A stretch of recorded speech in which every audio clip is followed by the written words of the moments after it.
But yeah, When Home Depot gets a story. yeah, like they put it up on Facebook. Like I think if you go to the Facebook page, like they still have it up there, like from Ooh, fucking years ago. So where's my phone? you know, I'm just kidding. if you want to fucking search it out, go for it. But I'm not gonna tell you where it is. Do your homework. Um, but yeah, like so I was a little annoyed about that.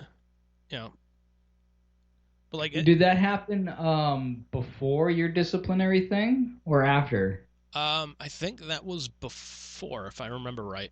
So you almost say you saved some dude's life, and then they went on to give you a write up about your credit cards. Yeah. Like the weird part is like I didn't hear a fucking word about credit cards for like the next 3 or 4 weeks. I should hope not.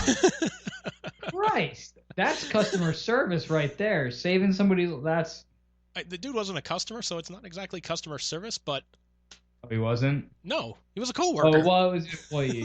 was a Well, coworker. all right. Well, whatever. That's good coworker service. You make it sound like, wow, this guy started choking at Home Depot and just Andy just fucked him in the ass hard enough to just make the gum fly out of his mouth, saved the customer. And he signed up for a credit card. What a great day. This is what happens when Bruce gets a story. Just always goes back to ass fucking. Hey man, I heard that. Hey man, I heard you went to the zoo and long story short, you fucked something in the ass. Like, no, I wasn't at the zoo. Well, that's what I heard. Look Yeah, at sources, man. They're not good. Fucking Mr. Whatever. Bananas, that piece of shit. One of the other things I found was a letter of recommendation I got actually from the low power TV station that we worked at college. Oh shit, really? Was it Yeah, from Gordon? yeah, from Gordon and Carolyn. Yeah, Nice, yeah. That's cool. I connected with them on LinkedIn. Oh, but I haven't really. I sent a message to Carolyn. And I was like, "Hey, you remember me?" And then she didn't say shit. So I was like, "Well, whatever." yeah, But probably not. I found them both and I friended them both. So Oh, that was nice. cool. Yeah. Yeah, like Is it funny? Is the letter hilarious? I kind of like the No. second paragraph is kind of hilarious, and that Is it about you falling off the ladder? dude, I wish.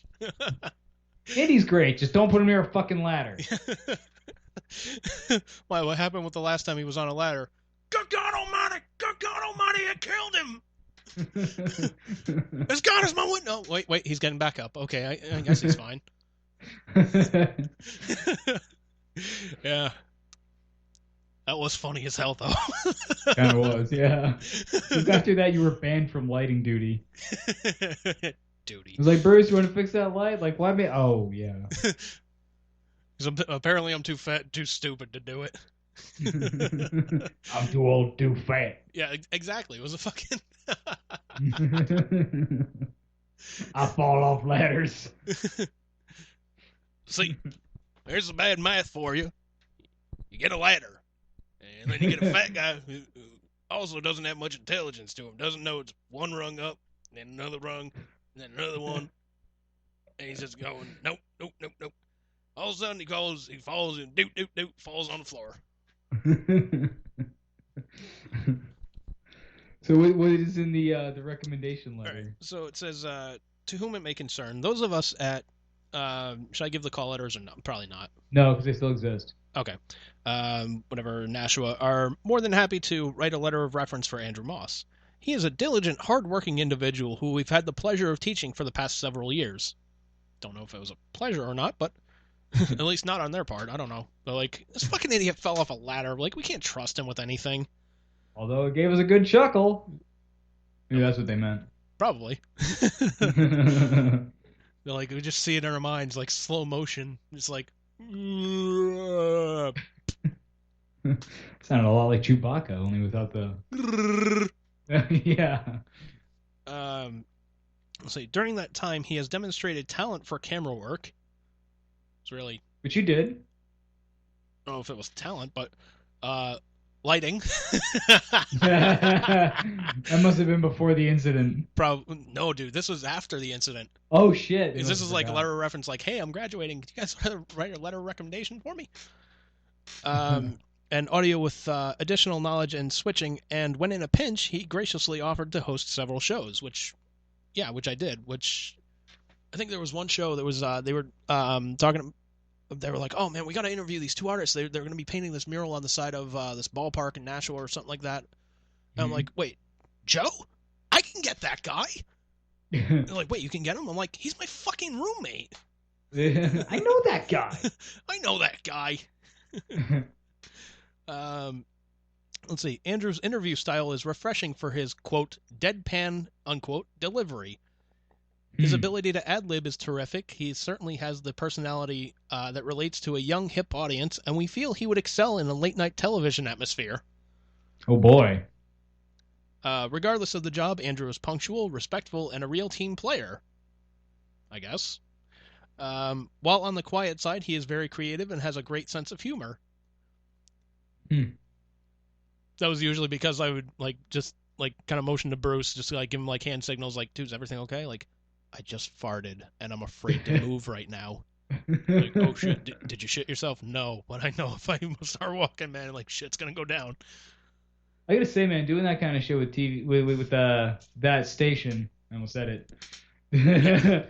Doing stuff with them was a lot of fun, man. It was, man. Like, you know, I actually had a lot of fun with that, and like just like the fact that we got credits for for doing that, like just essentially going there, having fun, learning the tricks of the trade and whatnot. It was fun. Yeah, yeah. You know. Using basically pro equipment, Yeah. A lot of experience. Yeah, a lot of experience, which. But also a lot of fun, especially like I remember that dude Mike. Remember Mike? Yeah, I remember Mike. He's hilarious. I ran into him a couple times after like we got out of college. I ran into him a couple times like at the local movie theater, actually here in Lowell. Oh shit. So he must be from around here, but I haven't seen him in a long time. Like that was years ago, like probably at least a decade ago is when I last saw him. Shit, man. Like I think Yeah. that the last time the only thing I really remember from him was we were doing an interview, like training how to do like, okay, this is how you for an interview, this is how the camera works and do this and whatnot. And he was the interview subject, and that was his famous line of like, "I love chocolate," and we just started eating M&Ms and shit. Yeah, yeah. He just went on this chocolate rant. Yeah. That was hilarious. And he did it like in a French accent. Didn't he do it as like Eric Drouard or something? I think so. I am Eric Drouard and I love chocolate. I think so. Maybe I'm remembering it wrong, but he did do an Eric Drouard impression as well. I think so. I think he kind of changes up for everybody to like kind of get an idea of like, okay, this is what you do when this is going off the rails and whatnot. Yeah, yeah. But good cat, man. Good people. yeah, Lots of fun. Definitely good. And I remember like we actually you and I actually got hired for a couple of jobs for them as well. Yeah. We got paid to do some stuff with them. Yeah. Yeah, like I shot a high school thing on my own with them, and then you and I went and did the pumpkin festival thing up in wherever that was, up in New Hampshire. Yeah, I want to say it was like Merrimack. Yeah, something like that. Something like that. I just remember it was like cool. Yeah, I just remember like it was just pretty much just us going to just get fucking B-roll footage from that whole pumpkin thing. Yeah. And it's just us literally like just shooting the shit and goofing around for like 6 hours and whatnot. Yeah, just running around town and stuff. Yeah. Yeah, I think if I remember right, you said you actually saw like the final product, and they used like 90% of the shots that we had gotten. No, I never saw it, but I was saw it? told that. I think Carolyn told me that they used a good chunk of it, like a good 80% of what we shot they used. And considering, like you said, it was supposed to be B-roll, that's pretty uncanny. Like, it's pretty uncanny, but I mean, still, it was like, whether that was truthful or not, man, like, still a good compliment. So it was like, hey, you guys did a damn good job. Here's your money. Yeah, yeah. I remember like there was one shot in particular where like we did a little bit of a gimmick where like we wanted to get the water dripping down the pumpkin. Yep. Because it was a little bit rainy, like it was like just after a storm or something like that, so there was still water on some of them, and I was like, oh, it'd be kind of cool if we could get water dripping down a pumpkin. So I think one of us like was above it out of frame and like blew on some water that was puddled into the top of a pumpkin to get it to drip down or some shit. Like we did some ridiculous shit like that. Not a lot, but like a little thing, a few things like that here and there just to kind of spice it up a little. Yeah, and it was definitely fun because it was like, okay, we're doing essentially something that we like. We're getting paid for it, and like we're trusted with this. Like that was a big thing for me. Like they trusted you and me to do this job.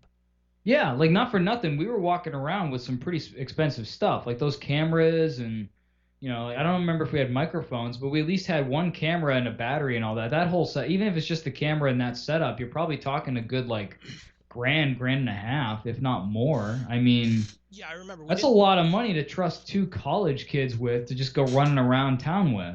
Yeah, I don't think we had I don't think we had microphones because like they weren't like get like footage of this Yeah. or get audio of this too. Like, look, we just want the footage. We just want B-roll footage from it. Yeah, I think you're right. So, but yeah, man, it was a good time, man. Yeah, it really was. And it's funny because there's always that cliche of like college is going to be the best days of your life, and you're always like bullshit. And it's like, you know what? Kind of was, man. Yeah, You get to live with my friends, yeah, high school and college. Yeah, Yeah, if I not could go not back so and relive bad those days, actually. sure. Yeah. Yeah, but Memories in the corner of my mind. fuck, where's that shock button? God damn it. Oh man.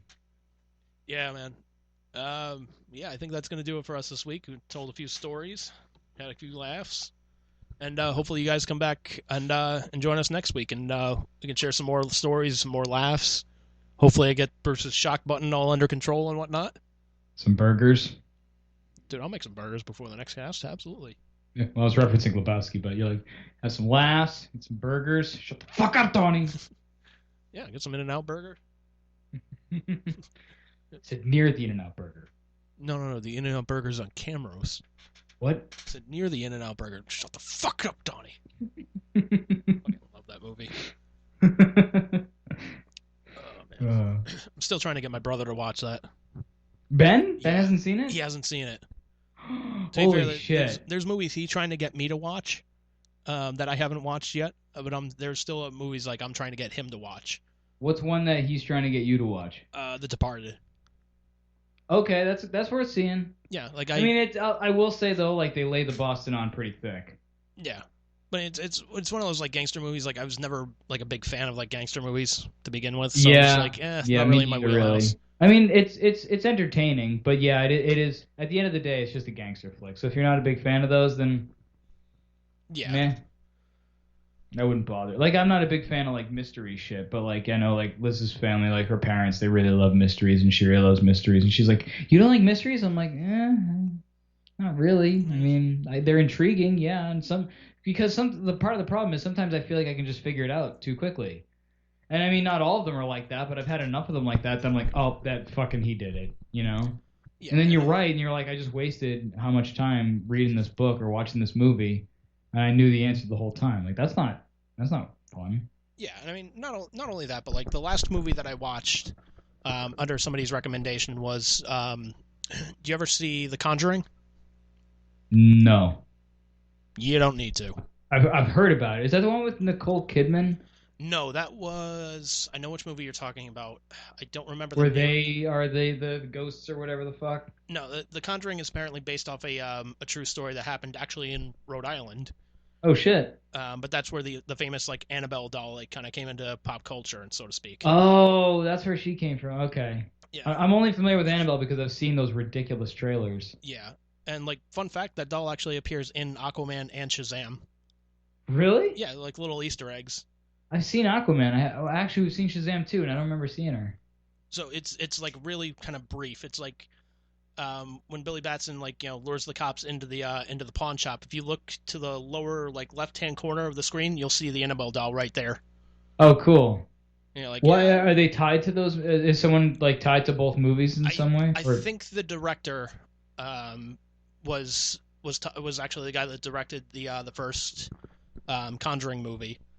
Oh, okay. So he's just like, yeah, I just thought it'd be a nice little kind of like Easter egg for people to find in the movie. Mm-hmm. And then Aquaman, it's like one of the underwater scenes, like you see like this sunken like ship or something like that. You can just kind of like make out the face and whatnot. I love how you're like in Aquaman. It's an underwater scene. Well, You mean like 75 fucking percent of the movie? there are scenes above water, sir.